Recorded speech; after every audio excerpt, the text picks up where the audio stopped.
Good morning, welcome back to Visit Fylde Coast. Winter's come. What can I say? It's enough to freeze you. Well, actually it's not that bad, it's the wind that's cold.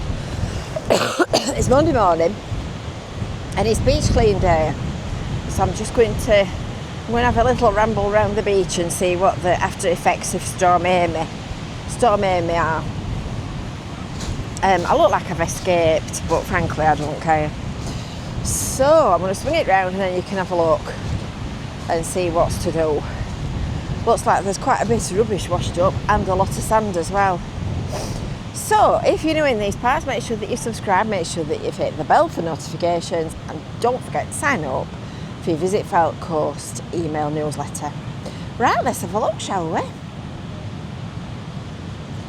So this is Russell Beach at Cleveland. And you can see how the sand kind of undulates. So this seawall dates back to about the 1930s. And when you look at it and you see the state it's in, it's not exactly a spring chicken, is it? That's a landfall drain from the path. So that's why they've put the toe protection in, because it's all old and it's all built in different higgledy-piggledy ways. So some little bits of it have got sheet piles, like the bit up there, as pointed out last week. A lot of it's not. So the end of the seawall comes to about here on the beach. So you can see that if this bit of beach wears away and gets eroded, and I see this a lot lower than this, you're in trouble and you're going to get a risk of erosion and undermining. Lots of wood come up as well. It's been vile this week. It's been this weekend. I went to Blackpool on Thursday afternoon and there was just a bit of a breeze starting to get up. And I haven't been outside since then. I've been to the shop. I was on the counter on Saturday afternoon and we popped in yesterday for an hour to do some jobs. And other than that, I didn't go out. So you can see when the water comes round the rocks, because they're all angular and they're all funny shapes, it just dissipates all their energy and it just wiggles away to nothingness. These are all put here just in storage, so these won't be stopping here in this straight line when the job is actually completed. This is part of the demarcation line for the Walney cable, which runs underneath the beach here, under where these big rocks are. So this is the transport line that the diggers and the trucks are allowed to drive on.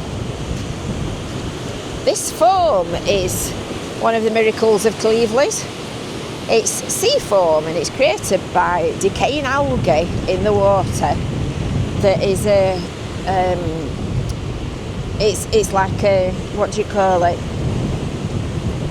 There's a name for it, isn't there? When it holds bubbles. So it sort of froths up and it holds little trapped bubbles of air, and you get all this foam and it can get feet and feet deep. I'm hoping when the beach job's finished and it's a bit less choppy on the beach, we'll get less of this, because it's awful to clean off. When you get this on your clothes, I've got my old clothes on, so I'm not bothered. But when you get it on your clothes, if you come out walking in your best walking coat and you get that on it, you'll be washing it when you get back home. It's still magnificent though, isn't it? I thought it looked like it were going to rain, to be honest. Think about when you see pictures of great big waves splashing up at Blackpool and beating against the seawall and lifting miles into the air. Well, perhaps not miles, but a long way. This is why a shingle beach is a better sea defence, because you can see the water's just lapping against it and it's losing its energy as it comes up against shore, and it just kind of peters out. And the rocks exaggerate that, and they keep the beach material in place when it does build up. Because with this kind of storm that we've had this weekend, a lot of beach material would have just washed away, it would have just eroded.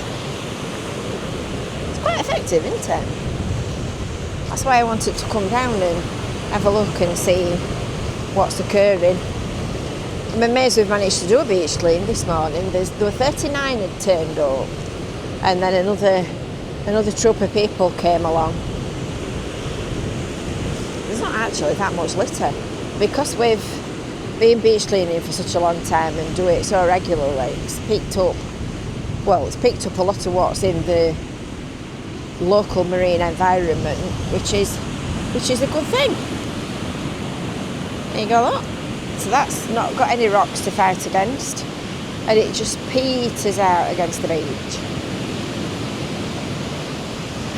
And that's what it did this weekend.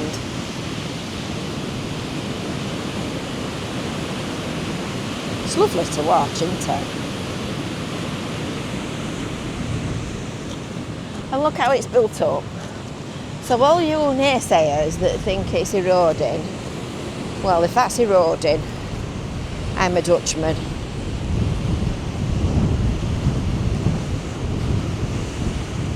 So this gap here is the gap that they've left for the diggers to drive through. So that will be filled up with rocks across it, sort of that level, like that, which will stop the sand washing that way. The crossover ramp is there, you can just see it as the tide's coming in.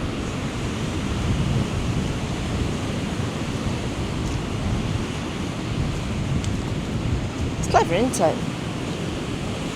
That there Quatermass is collecting, look. It's wobbling like jelly. It's awful to get off if you get it on your car or your clothes, or if you live on the front of your house. That's why you see properties looking like they're fire back on the seafront, because it's got all little bits of sand in it and muck, basically. Looks pretty. It's just awful to clean off.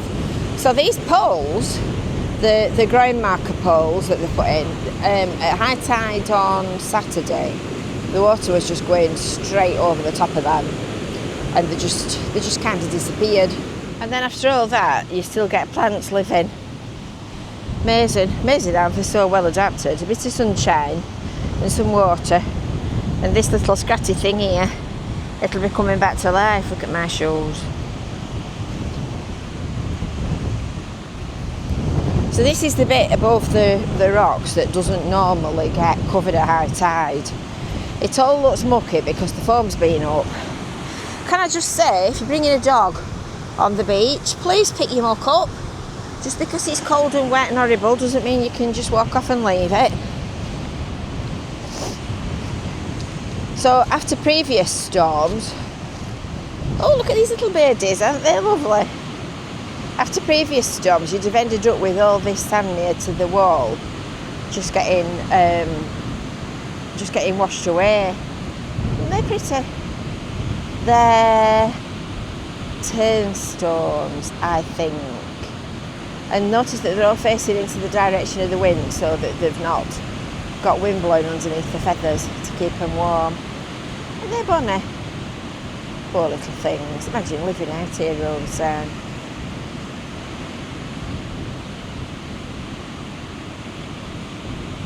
Yeah, so in past years when there's been storms like this weekend, this has all got washed away right up to the wall. And of course it's not. And the good thing about this is that you can't get waves forming any bigger than the height of the sea wall. So you're not going to get waves any bigger than that, which means that they're not going to have a lot of power in them and they're not going to come over the top. And when everything's finished and complete, these will be under the beach most of the time because the sand level will settle and stabilise and the rocks will keep it in place. Oh, that's the big black cloud up there. I'm amazed it's stopped dry. Absolutely amazed.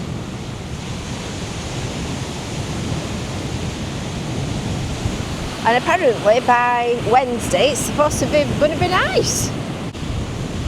And speaking about nice weather, my dad's put us on notice for a trip to Lancaster later this week. So today's update from my T-boy is that he's got shingles. It never rains but it pours. You remember me telling you that he fell down in the garden? Must be about 3 weeks ago now. So he fell in the garden and he fell on his ribs, and he's got a bit of a bruise and a scrape mark where his ribs were. So he said to me yesterday, "You're going to have a look at my back, Jane." And I'd looked at it, obviously, you know, several times. And it's, if you can imagine, underneath your armpit, as your back of your rib cage comes round underneath your arm. And last time I'd looked at it, it just looked like a bit of a graze and a little bit of a bruise, but it weren't anything to write home about. It certainly didn't need any medical attention. So yesterday he says to me, "You're going to have a look at this." He says, "It's really painful and I can't lean on it and it's tingling and So I pulled his shirt up and I went, "Oh my God, you've got shingles." I mean, to me, he's got an appointment at dinner time to see somebody at the doctor's because he needs some nerve painkillers. To me, it's absolutely shingles. It looks just like what my mum had. It's in exactly the same place, same symptoms, same everything. It's got blisters and a big red rash, and yeah. So, oh, what joy! I bet you £100 he still wants to go out this week.